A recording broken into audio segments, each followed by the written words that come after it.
Shalom Bapak Ibu dan Saudara yang terkasih.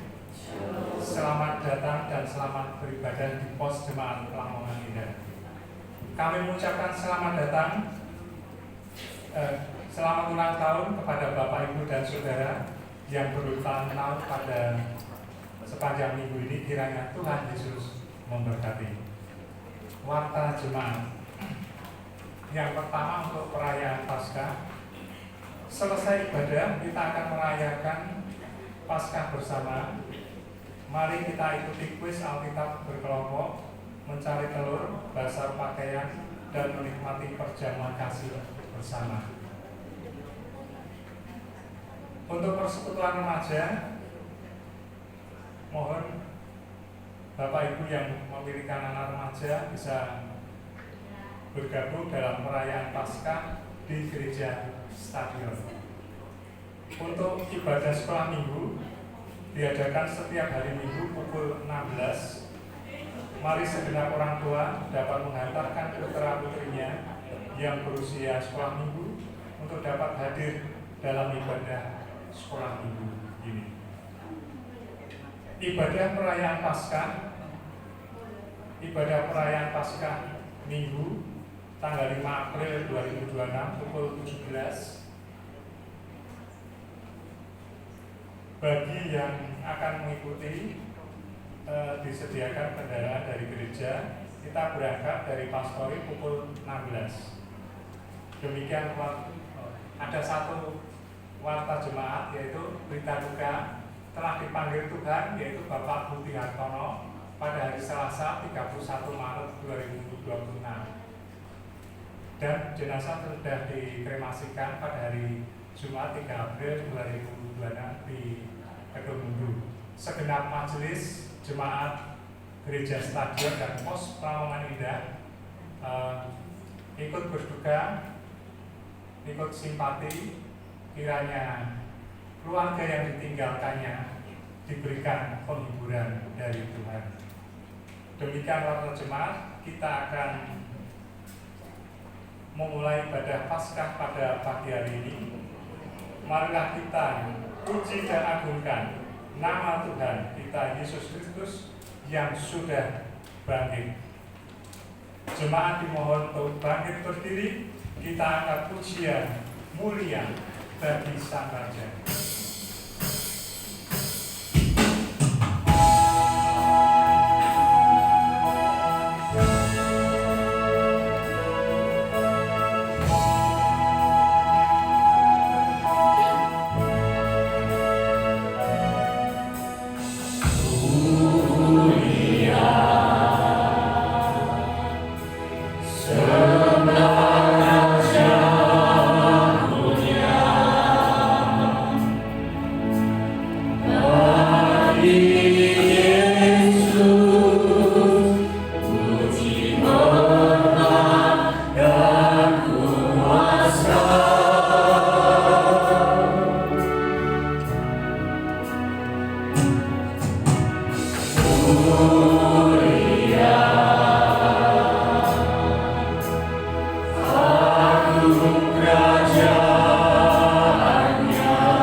adalah di dalam nama Tuhan yang menjadikan langit dan bumi.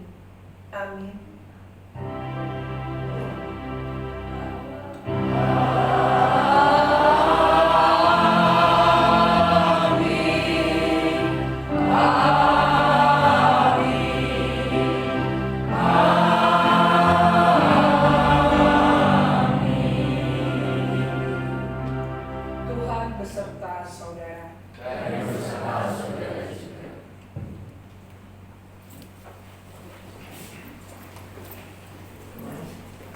Firman Tuhan pada awal ibadah pagi hari ini terambil dari Roma pasalnya yang kelima ayat yang ke-8. Demikian firman Tuhan. Akan tetapi Allah menunjukkan kasih-Nya kepada kita oleh karena Kristus telah mati untuk kita ketika kita masih berdosa. Kita bersyukur Bapak Ibu dan Saudara karena Allah telah memilih kita, orang-orang yang berdosa, untuk diselamatkan sehingga kita beroleh hidup di dalam anugerah-Nya. Semuanya itu oleh karena kasih serta kemurahan-Nya.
hadirat Tuhan, kita merendahkan diri kita, merendahkan hati kita untuk mohon pengampunan daripadanya.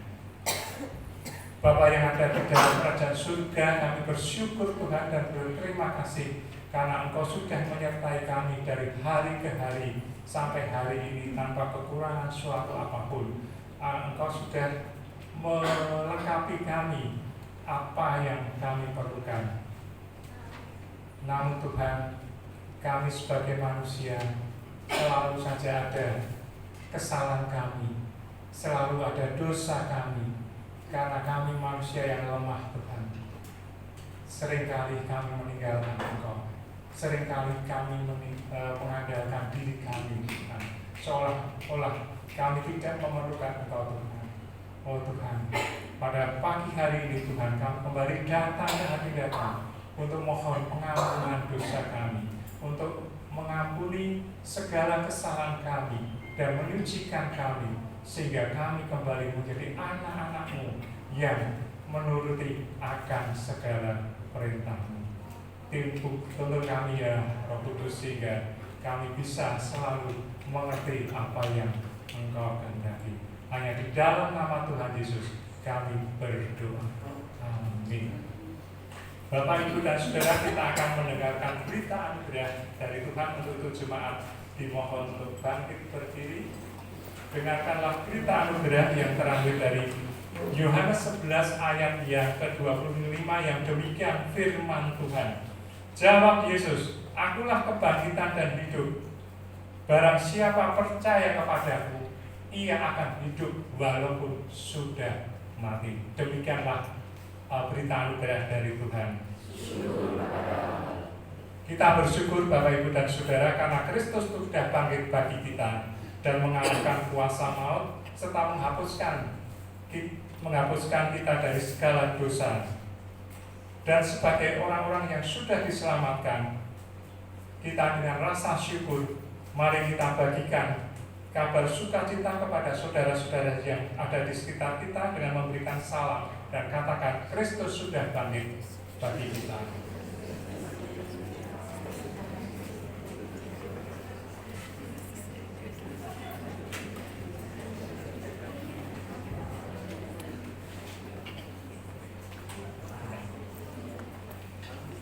Karena Kristus sudah bangkit, kita memiliki kekuatan untuk menghadapi segala persoalan di hari esok. Kita menang atas ketakutan, sebab Kristus memegang hari esok kita.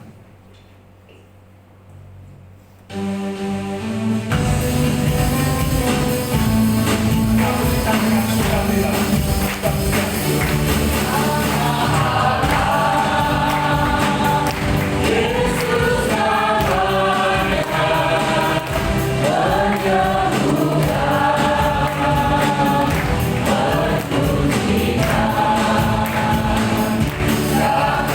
Mati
dan saudara, kita akan mendengarkan kebenaran akan firman Tuhan.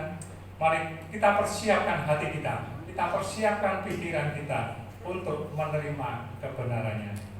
Kiranya kita selalu rindu untuk menghidupi akan kebenarannya.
pujian kami ya Tuhan.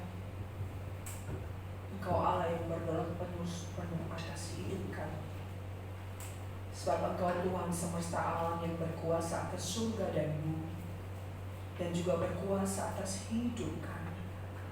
Kami boleh ada hingga hari ini karena anugerah-Mu, karena topangan-Mu ya Tuhan. Dan terlebih hari ini kami boleh memperingati hari kebangkitan-Mu, hari kemenangan bagi setiap kami orang percaya bahwa sungguh maut itu sudah dikalahkan. Demikian juga dengan masalah pergumulan hidup kami boleh berjalan di atasnya karena kuasa kebangkitan Kristus menyertai setiap kami. Bapa, kami rindu di hari Paskah ini Engkau menyapa kami Tuhan. Engkau mengenal setiap kami dengan pergumulan kami masing-masing. Urapi hamba-Mu yang lemah dan terbatas ini. Beri hikmat ilahi dan kuasa Roh Kudus-Mu mengurapi hamba untuk berkata-kata, berbicara Tuhan. Kami siap untuk mendengar-Mu. Demi nama Tuhan Yesus Kristus kami sudah berdoa, bersyukur dan berserah. Amin. Bapak Ibu persilakan duduk. Selamat Paskah. Ya, baik.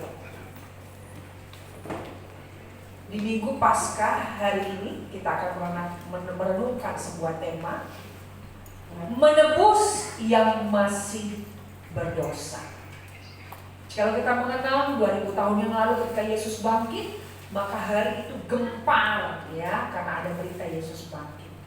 Dan ternyata itu bukan hanya sebuah ilusi, tapi benar-benar sebuah realitas ya.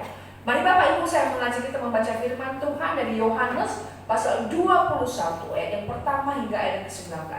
Kita akan membaca ayat ini bergantian. Saya akan membaca ayat yang pertama, mohon Bapak Ibu membaca ayat yang kedua, demikian bergantian hingga ayat yang ke-19.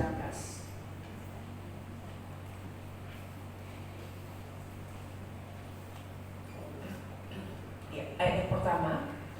Kemudian Yesus menampakkan diri lagi kepada murid-muridnya di pantai Danau Tiberias, dan ia menampakkan diri sebagai berikut.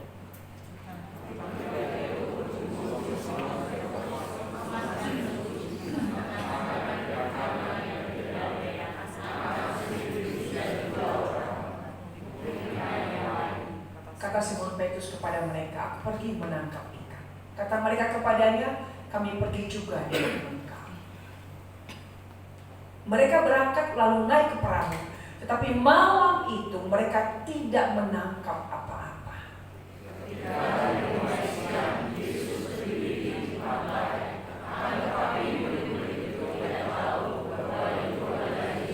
Kata Yesus kepada mereka, "Hai anak-anak, adakah kamu mempunyai lauk pauk?" Jawab mereka, "Tidak ada."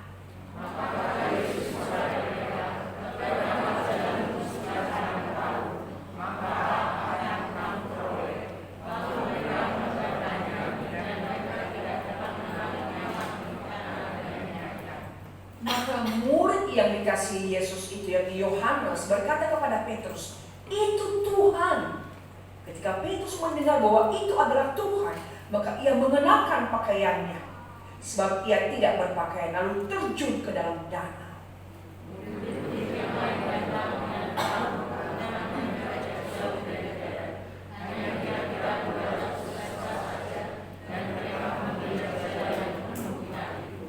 Ketika mereka tiba di darat, mereka melihat api arang dan di atasnya ikan dan roti.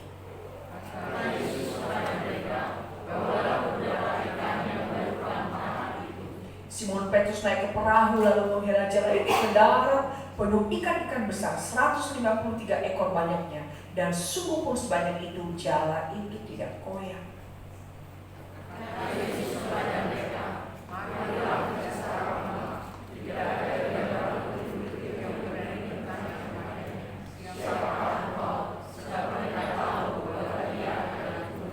Yesus maju ke depan mengambil roti dan memberikannya kepada mereka. Demikian juga ikan itu.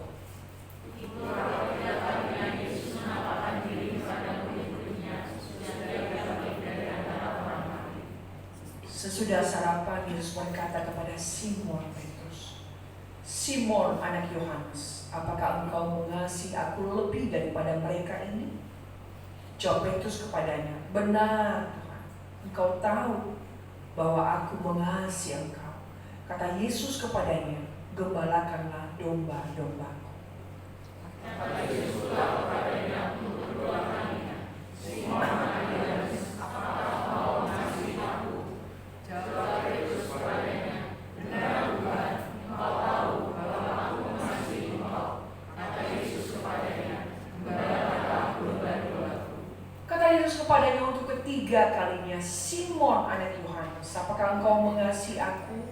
Maka sedih hati Petrus, karena Yesus berkata untuk ketiga kalinya, apakah engkau mengasihi aku? Dan dia berkata kepadanya, Tuhan, Kau tahu segala sesuatu. Engkau tahu bahwa aku mengasihi engkau. Kata Yesus kepadanya, gembalakanlah domba-dombaku. Sesungguhnya ketika engkau masih muda, engkau mengikat pinggangmu sendiri, dan engkau berjalan kemana saja engkau menghendaki. Tetapi jika engkau sudah menjadi tua, engkau akan mengulurkan tanganmu, dan orang lain akan mengikat engkau, dan membawa engkau ke tempat yang tidak engkau menghendaki. Dan hal ini dikatakannya untuk menyatakan bagaimana Petrus akan mati dan memuliakan Allah. Sesudah mengatakan demikian, ia berkata kepada Petrus, ikutlah aku. Demikian jauh pembacaan firman Tuhan. Yang berbahagialah mereka yang membaca, merenungkan, menghidupi firman itu dalam kehidupannya setiap hari. Haleluya. Haleluya.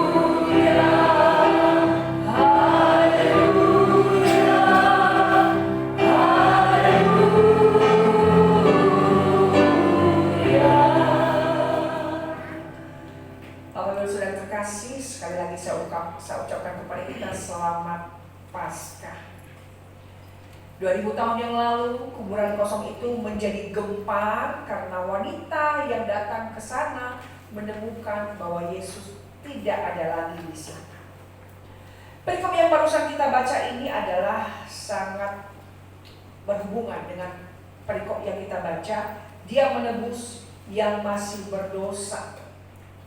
Perikop ini adalah sebuah momen yang sangat pribadi, sangat istimewa dan sekaligus sangat menentukan bagi Petrus.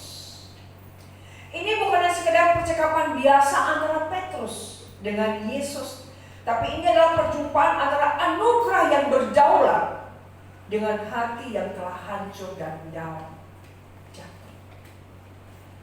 Mari kita perlu kembali melihat konteksnya, bahwa sebelumnya Petrus telah jatuh begitu dalam, Bapak Ibu. Ia menyangkal Yesus 3 kali. Bukan di hadapan penguasa, bukan di hadapan seorang tentara Romawi, bukan. Tapi hanya di depan seorang hamba perempuan. Ini bukan sekedar kegagalan moral, tapi ini adalah meruntuhkan semua identitas dan pencapaian Petrus selama ini. Kenapa? Karena Petrus itu dikenal sebagai seorang yang agresif, selalu tampil dan bersungguh-sungguh. Ia hebat dan satu-satunya di antara murid-murid yang memiliki pengalaman berjalan di atas air. Namun semua itu saudara telah hancur, telah runtuh. Petrus mengalami keruntuhan identitas. Petrus yang pernah berkata, aku tidak akan menyangkal engkau, kini justru ia melakukan apa yang paling ia sangkal untuk ia lakukan. Namun perikop yang kita baca tadi tidak dimulai dengan penghakiman, tapi kita baca bahwa Yesus memulai tindakannya dengan sapaan. Ayat yang kita baca tadi, ayat 9, ketika mereka tiba di darat, mereka melihat ada api aram dan di atasnya ada roti. Ternyata Yesus menghidangkan ikan dan roti bagi murid-muridnya. Ini bukan kebetulan, Bapak Ibu, tapi ini adalah gambaran sebuah anugerah yang mendahului pemulihan Petrus. Ketika ada api aram, maka itu kembali mengingatkan Petrus. Kan Karena ketika ada seorang perempuan di waktu malam itu bertanya kepadanya, dan Petrus sedang menghangatkan dirinya di api arang dan bertanya, apakah engkau mengenal dia? Dan Petrus berkata, sumpah, aku tidak mengenal dia. Jadi di sini kembali kita melihat bagaimana cara Tuhan untuk terus menebus dan memulihkan orang yang berdosa. Perikop yang kita baca hari ini menyatakan kepada kita bahwa Kristus itu bukan hanya menebus orang yang berkemenangan, yang tampak saleh, tampak baik, tapi juga terus menebus sekali untuk selamanya orang yang berdosa dan jatuh bangun karena imannya kepada Kristus. Jika kebenaran kita lihat dari perikop ini, yang pertama adalah dia menebus yang masih berdosa. Yesus datang mencari Petrus yang jatuh dan gagal. Perikop yang kita baca dicatat, Petrus kembali pergi menangkap ikan. Kenapa? Dia seolah-olah menyerah pada panggilannya karena sudah menyangkal Yesus. Beberapa penafsir reform mengatakan bahwa ini adalah suatu ungkapan keputusasaannya. Karena ia sadar ia telah hancur, ia malu, ia gagal. Karena dia pernah berkata siap mati untuk Yesus. Namun di malam yang sama juga ia menyangkal 3 kali. Dan sejak itu Bapak Ibu, Petrus berubah. Bila kita bayangkan perasaan Petrus, setiap kali ia melihat murid yang lain, ia ingat akan kegagalan. Setiap kali ia mendengar suara ayam yang berkokok, hatinya hancur. Ia bukan hanya berdosa, tapi ia gagal sebagai murid, sebagai seseorang yang mengasihi Tuhan, yang pernah mengikrarkan, aku akan tetap setia. Dalam situasi keterpurukan inilah Yesus datang mencari Petrus. Yesus tidak pernah menyerah kepada Petrus, meskipun Petrus sendiri sudah menyerah dengan kegagalan. Yesus berkata kepada Simon Petrus, Simon anak Yohanes, apakah engkau mengasihi aku lebih daripada mereka ini? Ya, di sini Yesus memulai percakapan dan bukan Petrus yang datang menjumpai Yesus dan memohon ampun serta minta kembali untuk dipulihkan. Enggak. Petrus itu sudah gagal dan jatuh terlalu dalam. Ia sudah melakukan sesuatu hal yang sangat-sangat fatal, menyangkal, mengenal Tuhan. Ia hopeless Bapak Ibu, dan sangat down sekali. Reputasinya, apa yang dia lakukan dalam melayani dan mengikuti Yesus selama ini sudah hancur. Karena itu ia kembali pada profesi lamanya, menangkap ikan. Secara tidak langsung Petrus itu berkata, aku gagal sebagai murid. Saudara, Petrus sangat down dan terpuruk dengan rasa malu dan kecewa campur aduk.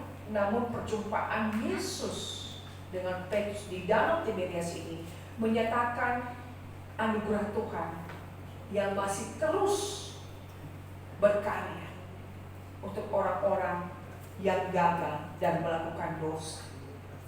Kembali kita diingatkan bahwa keselamatan itu adalah inisiatif daripada Allah. Seorang tokoh reformasi John Calvin mengatakan, hati manusia itu cenderung melarikan diri dari Allah setelah jatuh. Demikian juga dengan manusia pertama Adam dan Hawa, mereka bersembunyi di Taman Eden. Dan demikian juga dengan Petrus, ia kembali menangkap ikan. Namun di tengah kegagalannya itu Yesus datang, yang mencari dan yang memanggil Simon anak Yohanes. Bapak Ibu, sapaan Yesus kepada Petrus adalah Simon dan bukan menyapanya Petrus. Kenapa? Karena itu adalah nama Petrus yang lama, yakni Simon. Jadi dia seolah-olah diingatkan akan kehidupan masa lalunya. Dia diingatkan siapa dia tanpa anugerah. Mengingatkan identitas lamanya, manusia lamanya yang penuh dengan kelemahan. Nama Petrus awalnya adalah Simon, dan perubahan itu terjadi ketika pertama kali kali Yesus berjumpa dengan dia, dan Yesus mengatakan, namamu bukan lagi Simon, namamu Petrus, engkau akan kujadikan penjala manusia. Dan perubahan nama itu dulunya adalah memiliki makna bahwa dia akan dipanggil oleh Yesus untuk menjadi penjala manusia, membawa orang-orang bertobat datang kepada Yesus. Sebelum menjadi pengikut Yesus, namanya adalah Simon. Dan dulunya dengan nama Simon, siapakah Petrus? Hanya seorang nelayan yang tidak punya kebanggaan apa-apa, yang pekerjaannya setiap hari adalah menangkap ikan. Sekarang Yesus ingin kembali menggali motivasi terdalam Petrus. Bukannya Yesus tidak tahu hati daripada Petrus, tapi Tuhan ingin kembali menggali isi hatinya. Benar engkau mengasihi aku, Petrus? Karena selama ini memang engkau dikenal hebat. Engkau mendahului murid-murid yang lain. Setiap kali ada pertanyaan, engkau mendahului menjawab. Setiap ada kasus masalah, engkau cepat bertindak. Tapi ingat, namamu Simon loh. Dulu engkau itu bukan siapa-siapa. Ingat, apapun reputasimu sekarang, dulu engkau itu adalah seseorang lemah, seorang berdosa, seorang tidak punya apa-apa. Apa sih engkau banggakan? Oh, karena engkau berjalan di atas air. Karena aku selalu mengajakmu kemana aku pergi, kalian bertiga, Petrus, Yohanes, dan Yakobus. Bapak Ibu yang terkasih, dulu Petrus begitu bangga. Sekalipun semua ingin meninggalkan engkau Tuhan, aku sekali-kali tidak.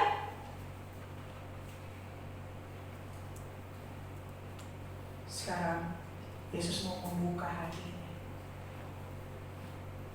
bahwa tanpa anugerah engkau tetap Simon, bukan Petrus. Arti nama Petrus adalah batu karang. Kenapa dia diberi nama batu karang? Nah, ini di sini kita melihat keajaiban kasih karunia Tuhan, Bapak Ibu. Gereja mula-mula itu diawali ketika Petrus berkhotbah di hari Pentakosta. Itulah cikal bakal gereja sampai hari ini. Ketika Petrus berkhotbah pada saat itu, ada kurang lebih 3.000 orang menyerahkan diri dan bertobat. Dan itu yang menjadi dasar gereja hari ini. Oh, ternyata Tuhan itu tahu, sudah punya planning. Petrus, engkau akan menjadikan batu karang. Aku akan membangun jemaatku di atas dasarmu. Tapi aku mengizinkan engkau jatuh dulu. Kenapa? Supaya engkau tidak berbangga. Mungkin tanpa penyangkalan ini Petrus akan menjadi sombong. Dia merasa dirinya hebat dari murid-murid yang lain. Siapa yang berjalan di atas air? Gak ada kan? Cuma aku. Tapi Tuhan ingin membentuk identitasnya pribadi supaya sadar bahwa kalau bukan anugerah, dia tidak akan pernah bangkit. Petrus luar biasa loh. Dari ke-12 murid, dia satu-satunya yang pernah membangkitkan orang mati. Siapa? Tabita atau Dorcas. Tuhan sudah tahu itu ke depan. Tuhan sudah punya rencana untuk memakai dia ke depan. Tetapi Tuhan tahu kelemahannya dia. Oh, mungkin dia bakal sombong. Saya izinkan. Dan itu fatal banget loh Bapak Ibu. Kamu mengenal dia kan, bahasamu sama, gaya bahasamu sama. Oh, saya tidak mengenal dia, sumpah. Aku tidak mengenal dia. Dan barusan aja dia bersikukuh. Yang lain ini pada lari, aku tidak. Tuhan, aku setia. Karena sebelumnya itu Petrus menganggap dirinya kuat, dirinya hebat. Bapak Ibu terkasih, bagaimana juga dan kehidupan lama kita. Sekarang mungkin Tuhan menyapa kita sebelum kita percaya Yesus nama kita. Mungkin kita punya nama baptis hari ini. Tuhan menyapa kita juga dengan nama kita yang lama dan dengan nama kita sekarang. Apapun keadaan kita hari ini, kita jangan lupa siapa masa lalu kita, keberadaan kita. Dan Tuhan menyapa kita hari ini. Mungkin kita gagal, atau sebaliknya merasa diri kita hebat. Tapi satu hal, sedalam apapun kita jatuh, Tuhan menyapa kita, Ia menantikan kita. Atau sebaliknya, prestasi apapun yang kita capai, ingat nama Simon. Kamu bukan siapa-siapa Simon, kamu Simon. Masa lalumu namamu Simon. Kita harus ingat itu Bapak Ibu.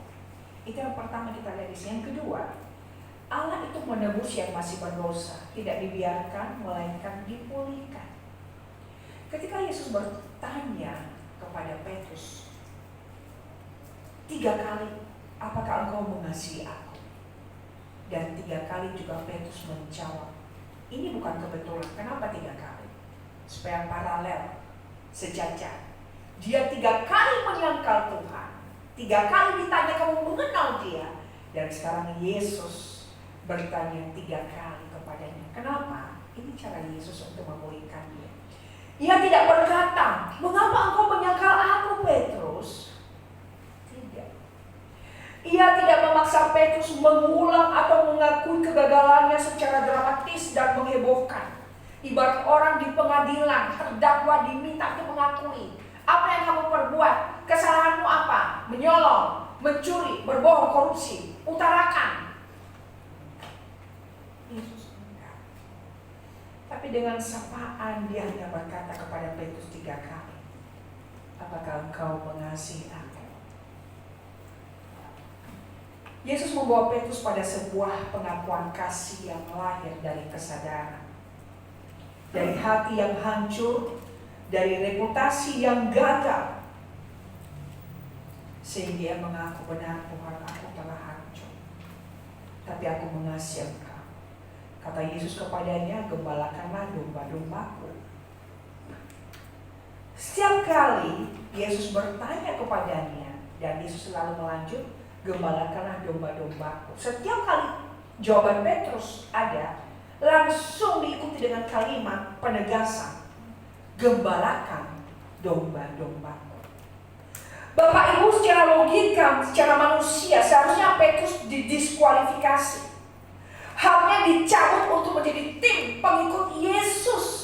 Kenapa didiskualifikasi? Juga gagal. Terbukti tidak setia kok. Terbukti janji ikrarnya, kata-katanya gak bisa dipegang kok. Itu menurut manusia. Gak bisa dipercaya. Mau diangkat jadi pengurus, oh jangan. Reputasinya udah hancur, gagal. Blacklist, oh ya benar. Masuk daftar blacklist ini si Petrus. Blacklist saudara. Tapi herannya, ketika Tuhan bertanya itu kepadanya, apakah kau mengasihi? Dan kata aku mengasihi engkau Tuhan. Selalu ada kata gembalakan domba-domba. Bapak Ibu, ini Tuhan luar biasa cara dia memulihkan Petrus. Walaupun Petrus masuk daftar blacklist di antara murid-murid, tapi Tuhan masih percaya sama dia. Gembalakan domba-domba. Itulah kasih Tuhan yang memulihkan. Kenapa Yesus berkata, apakah engkau mengasihi aku? Kenapa bukan kata yang lain? Kenapa akarnya daripada kasih? Ya, karena akar pelayanan seseorang adalah kasih sebenarnya. Jikalau seseorang melayani Tuhan hanya tanpa kasih, itu semua gak ada artinya. Tuhan mengumurkan itu di dalam diri Petrus. Ya, reputasimu sudah gagal, benar. Pencapaianmu sudah hancur Petrus. Tapi satu hal yang aku tanya, bila selama ini engkau setia melayani aku, aktif, menjadi jubir, apakah karena memang engkau mengasihi aku, atau hanya karena demi pencapaian itu, supaya engkau dicap unggul dari yang lain, kau lebih hebat. Dan ketika engkau gagal seperti ini, apakah juga engkau masih mengasihi aku? Bapak Ibu, pertanyaan ini sebenarnya adalah untuk menghancurkan titik ego Petrus. supaya Petrus tidak lagi bersandar pada kekuatannya, supaya dia tidak lagi berkata kalau yang lain itu murtad. Aku tidak, Tuhan. Itu kan ego Petrus. Itu kesombongan Petrus. Dia merasa dia lebih hebat dari yang lain. Tapi sekarang ego itu mau dikikis oleh Tuhan. Dia mau diremukkan dengan kegagalan itu, supaya dia sadar, oh, tanpa anugerah aku bukan apa-apa, aku bukan siapa-siapa. Karena ke depan Tuhan sudah punya planning untuk Petrus, memakai dia di hari Pentakosta. Tapi itu masih tersembunyi bagi Petrus, bukan? Itu masih rahasia, masih misteri bagi Petrus. Mungkin saja dia bertanya, Tuhan, aku yang hebat selama ini kenapa bisa jatuh? Aku selalu tampil di depan. Kenapa hanya dengan pertanyaan seorang perempuan aku bisa gagal? Kenapa aku bisa seperti ini sih Tuhan? Ya, semua memang atas izin Tuhan Bapak Ibu. Dia tidak tahu planning Tuhan ke depan untuk dia. Tuhan akan memakai dia dengan luar biasa di hari Pentakosta. Masih misteri. Demikian juga dengan kegagalan-kegagalan yang kita alami. Saya tidak paham dan tidak mengerti kegagalan apa yang kita alami dalam perjalanan hidup kita. Dalam keluarga mungkin, secara akademik, gagal mencari pasangan hidup mungkin, gagal mencapai prestasi, cita-cita, harapan. Bisa semuanya. Tuhan mengizinkan itu terjadi seperti pada Petrus, agar kita tidak lagi berpijak pada ego kita, pada kemampuan kita. Apapun kegagalan kita, ingat saudara, saudara dan saya ada dalam agenda Tuhan. Saudara dan saya ada dalam rencana Tuhan. Sedalam apapun kita jatuh, keterpurukan apapun yang kita alami, saudara dan saya adalah agenda Tuhan. Tuhan mengizinkan itu terjadi karena Tuhan punya rencana ke depan buat kita. Namun Tuhan sedang melatih kita agar kita tidak berpijak pada ego kita, pada keinginan diri kita, pada kemampuan kita, pada apa yang kita anggap, oh cukup, saya mampu, saya bisa, saya hebat. Tapi mau terkasih, kegagalan kita, apapun itu, atas izin Tuhan. Tuhan memegang kendali hidup kita. Dan kegagalan itu tidak akan pernah membinasakan, memunculkan kita. Karena kita berjalan bersama Tuhan. Kita ada dalam agenda Tuhan. Tuhan sedang menata hidup kita. Demikian juga Petrus, hidupnya sedang ditata oleh Tuhan. Memang masih misteri bagi Petrus. Kenapa kok bisa terjadi? Kenapa bukan murid yang lain sih? Kenapa bukan Yohanes yang mengalami kegagalan itu, penyangkalan itu? Kenapa? Kenapa harus Petrus? Kenapa Petrus harus ikut dan melihat ketika Yesus sedang diadili malam itu? Ya, setiap langkah hidup kita Tuhan sudah atur. Jangan terpuruk dengan kegagalan yang Bapak Ibu alami. Tapi itu pijakan. Tuhan menarik kita dan membawa kita dalam agendanya, dalam rencananya. Yang ketiga yang kita lihat di sini adalah Kristus memanggil untuk mengikut Dia dan siap menderita. Setelah Yesus memulihkan Petrus, Yesus tidak bilang sama dia, sekarang hidupmu udah aman ya, udah nyaman, udah saya pulihkan. Sekarang melayanilah baik-baiklah ya. Kan saya sudah proses kamu udah gagal. Ini fatal banget loh buat kamu. Setelah ini hidupmu menjadi lancar dan baik. Enggak Bapak Ibu. Setelah Petrus itu dipulihkan, tadi Yesus berkata, jika engkau tua, engkau akan mengulurkan tanganmu dan orang lain akan mengikat engkau.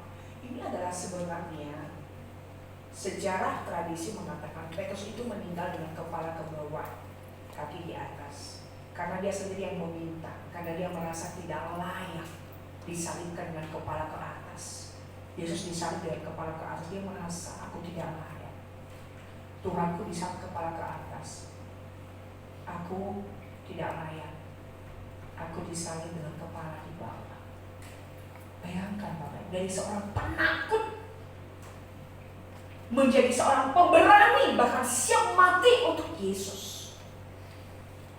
Tapi keberadaan itu bukan lagi dari dirinya, dari egonya. Itu sudah dikikis halus. Sekarang dia tahu dia sudah dipulihkan oleh Tuhan. Dia tahu ke depan masih misteri baginya. Tapi kembali Tuhan meneguhkan dia dengan ayat yang terakhir, perikop yang terakhir yang ditulis di sini. Ikutlah aku. Ini kembali peneguhan. Ketika Petrus pertama kali ketemu dengan Yesus, ketika mereka juga sama menjala ikan, Yesus bilang, engkau akan kujadikan penjala manusia. Ikutlah aku. Sekarang setelah dia dipulihkan, kembali kalimat itu muncul. Ikutlah aku. Dan perjalanan Petrus ke depan tidak mudah. Tapi luar biasa Tuhan memakainya loh. Ketika dia pergi ke bait Allah bersama dengan Yohanes, ada seorang peminta di pintu gerbang lumpuh.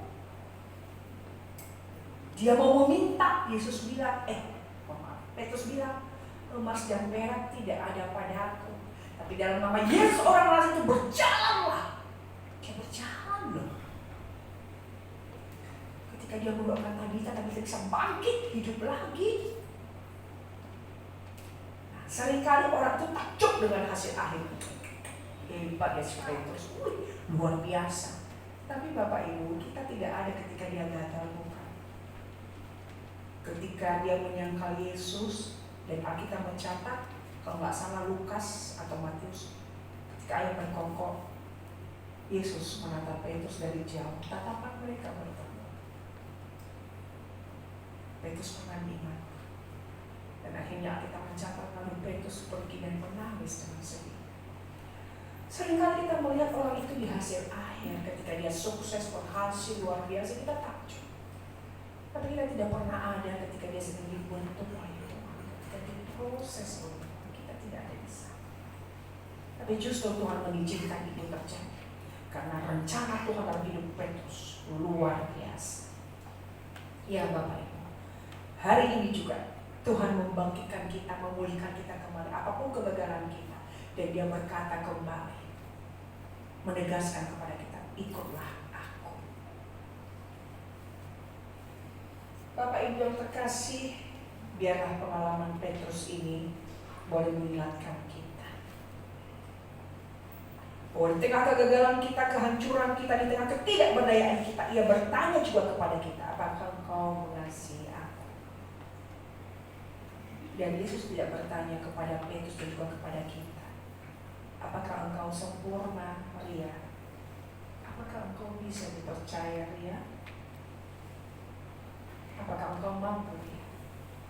Apakah engkau setia? Tidak. Dan dia bertanya, apakah engkau mengasihi aku? Dan jika kita seperti Petrus hanya bisa berkata dengan hancur, Tuhan, Kau tahu segala sesuatu, maka itu sudah cukup bagi Tuhan.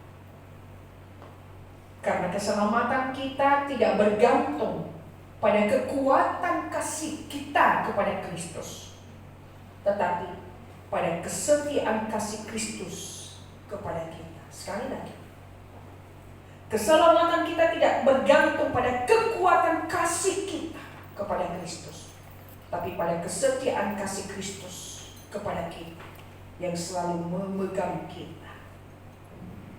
Dan dari sanalah ia akan berkata kepada kita semua, gembalakanlah domba-dombaku, hiduplah bagiku, dan ikutlah aku. 2000 tahun yang lalu Yesus mati dan bangkit, dan hari ini kita memperingati. Mari Bapak Ibu, kembali kita menyerahkan diri kita ke dalam tangan Tuhan. Ketika kita berkata ikutlah aku, itu berarti setiap hari berjalan bersama Tuhan. Apapun pergumulan hidup kita, percayalah, Tuhan selalu bersama kita. Dia tidak meninggalkan kita ketika hidup kita porak-poranda, ketika kita benar-benar sudah putus asa. Dia datang mencari kita. Tetaplah setia kepada Tuhan sampai akhir. Berikanlah kasih, karena segala sesuatu yang kita lakukan tanpa kasih itu tidak ada artinya. Ikutlah Tuhan, jangan berpijak pada kemampuan kita, tapi ada anugerah yang selalu tersedia untuk saudara. Anugerah Tuhan cukup untuk menopang, memelihara, menghibur, menguatkan dan memegang kita sampai akhir hidup kita. Selamat Paskah, Tuhan memberkati. Mari kita berdoa.